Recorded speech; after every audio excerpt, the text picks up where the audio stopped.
9। मीनू अपना अधिकतम समय अपनी पुस्तकों के साथ ही व्यतीत करती। यूँ तो बचपन से ही उसको अधिक पढ़ने की आदत थी। हमेशा ही वह अपनी कक्षा में प्रथम आती थी। वकालत में भी उसने प्रथम श्रेणी में पास होने की ठान रखी थी।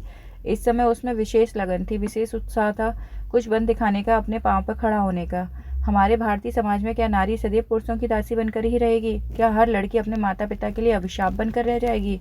क्या लड़की को यह भी अधिकार नहीं कि वह अपना जीवन अपने ढंग से व्यतीत कर सके? ऐसे अनेक प्रश्न मीनू के मस्तिष्क में उठते। उसके हृदय में तूफान उठता कि वह एक लड़की जरूर है, परंतु उसके अंदर इतनी हिम्मत, इतना साहस अवश्य कि वह भी कुछ बन सके। मीनू अभी अपनी पढ़ाई में तल्लीन थी कि अचानक उसे ख्याल आया कि परसों उसे नीलिमा की शादी में जाना है। नीलिमा उसे कुछ दिन पहले आने को कह गई थी, परंतु कुछ दिन पहले जाना उसके लिए संभव न था। वह अपनी पढ़ाई अधिक दिनों के लिए नहीं छोड़ सकती थी, इसलिए उसने एक दिन पहले ही जाने का निश्चय किया। वह अपनी सहेली के विवाह उपलक्ष्य में पर कोई भेंट देना चाहती थी।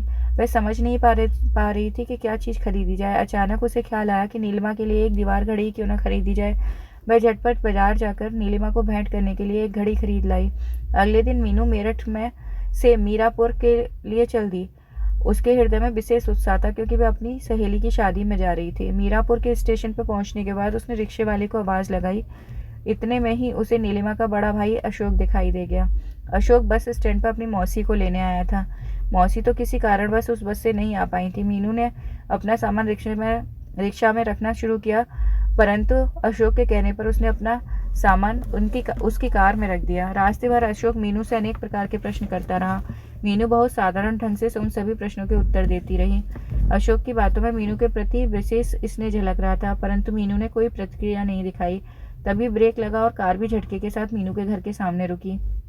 सामने बैठक में बैठे पिताजी मीनू का इंतजार कर रहे थे। मीनू की आवाज़ सुनकर उनकी माँ भी रसोई से बाहर आ गई। आशा और रोहित भी अपने अपने कमरों से बाहर निकलकर मीनू से आकर चिपट गए। तभी आशा ने मीनू से पूछना शुरू किया, दीदी तुम हमारे लिए क्या लाई हो? मीनू अभी इस बात का जवाब देती, इससे पहले ही पिताजी बोल पड़े, अरे आशा, दीदी को मुंह हाथ धोकर कुछ खाने पीने दो, तभी बातें करना। माँ ने एक बर्तन में मीनू को पानी लाकर दिया। मीनू ने हाथ मुंह धोकर चाय पी। माँ ने उसके लिए बेसन के लड्डू बनाकर रखे थे। मीनू को बेसन के लड्डू का विशेष शौक था, इसलिए लड्डू देखकर मीनू बहुत खुश हुई। अभी उसने चाय पी ही थी कि नीलिमा ने अपने नौकर को उसे बुलाने के लिए भेज दिया। मीनू का मन था कि वह उड़कर नीलिमा के पास पहुंच जाती। अपने पिताजी और माँ की आज्ञा लेकर वह नीलिमा के घर पहुंच गई। मीनू के आते ही नीलिमा ने उसे गले लगा लिया। ऐसा लग रहा था मानो दोनों सहेलियां एक लंबे समय के बाद मिल रही हों। तभी सामने नीलिमा की मम्मी आती दिखाई दी। मीनू ने उन्हें नमस्कार किया और नीलिमा के साथ अंदर कमरे में चली गई। मीनू ने नीलिमा से पूछा, अरे नीलू, हमारे होने वाले जीजाजी की फोटो तो दिखा। नीलिमा ने मजाक भरे स्वर में कहा, क्या करेगी फोटो देख के? कल उन्हें साक्षात ही देख लेना। क्या तेरे पास फोटो नहीं है? मीनू ने पूछा। अरे क्या ऐसा हो सकता है कि मेरे पास फोटो ना हो? कहते हुए नीलिमा ने अलमारी से एक फोटो निकाला। फोटो दिखाते हुए नीलिमा ने मीनू से पूछा, कैसे लग रहे हैं तुझे अपने होने वाले जीजाजी? अरे वाह, यह भी कोई पूछने की बात है, लाखों में एक है, आखिर क्यों ना हो? हमारी नीलिमा भी तो लाखों में एक है। मीनू बड़ी प्यार भरी वाणी में बोली। तभी नीलिमा की माताजी ने कमरे में प्रवेश किया। उन्होंने नीलिमा से कहा, नीलू बेटे, मीनू को अपना सब सामान दिखा दो शादी का। अच्छा मम्मी, कहकर नीलिमा ने पास में रखा सूटकेस खोला। एक एक करके उसने सारी साड़ियाँ व कपड़े मीनू को दिखाए। मीनू हर साड़ी की प्रशंसा करती रही। रात्रि के 9 बज चुके थे। मीनू को आभास हो गया था कि वह अपने माता पिता से कुछ देर भी बातें नहीं कर सकी। तभी उसने अपने घर जाने की इच्छा प्रकट की, परंतु नीलुआ ने उससे आग्रहपूर्वक कहा, मीनू तुम खाना खाए बिना नहीं जाओगी? नहीं नीलू, घर पर माँ इंतजार कर रही होंगी, फिर रात भी काफ़ी हो गई है। कुछ भी हो, खाना खाकर ही जाना होगा तुझे। डर की क्या बात है, अशोक भैया छोड़ आएंगे तुझे घर तक, नीलिमा ने आग्रहपूर्वक कहा। मीनू नीलिमा के आग्रह को न टाल सकी। नीलू की मम्मी ने खाना लगाया। मीनू व नीलिमा ने एक ही थाली में खाना खाया। जब तक दोनों ने खाना खाया, रात के 9:45 बज चुके थे। मीनू को डर था कहीं उसके पिताजी व माँ इतनी रात लौटने पर नाराज न हो। तभी नीलिमा ने अपने भाई अशोक को आवाज़ लगाई और उन्हें मीनू के साथ भेज दिया। सड़क पर घोर अंधकार था। शायद सड़क पर लगी बिजली की ट्यूबें खराब हो गई थी। अंधकार में मीनू अशोक के पीछे पीछे चलने लगी। मीनू का एक पैर एक पत्थर पर पड़ने से उसका संतुलन बिगड़ गया। तभी उसने अपने को संभाला। 2 कदम पर उसका घर था।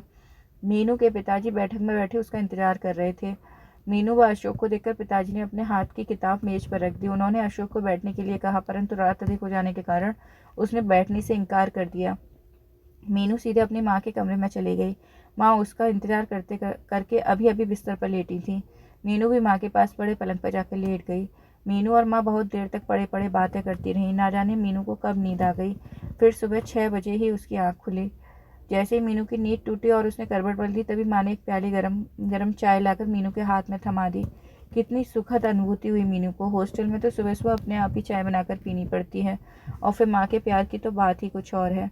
निस्वार्थ निश्चल प्रेम होता है माँ का। तभी उसे माँ का स्वर सुनाई दिया, मीनू बेटा, आज नाश्ते में क्या खाओगी?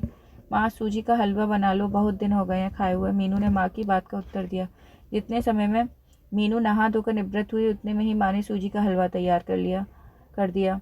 मीनू हलवा खाती गई और माँ के हाथ के बने हलवे की प्रशंसा करती रही। आज नीलिमा की बारात आने वाली थी। मीनू के हृदय में भी विशेष उत्साह था। आज उसकी सहेली की बारात आ रही थी। तभी अचानक उसके हृदय में पीड़ा का एक तार झंझना उठा। उसे अनुभूति हो आई कि काश वह भी नीलिमा की तरह सुंदर होती। इसी विचारधारा में तल्लीन मीनू के कान में एक स्वर सुनाई पड़ा, मीनू, नीलिमा तुम्हारा इंतजार कर रही है, तुम्हें बुलाया है।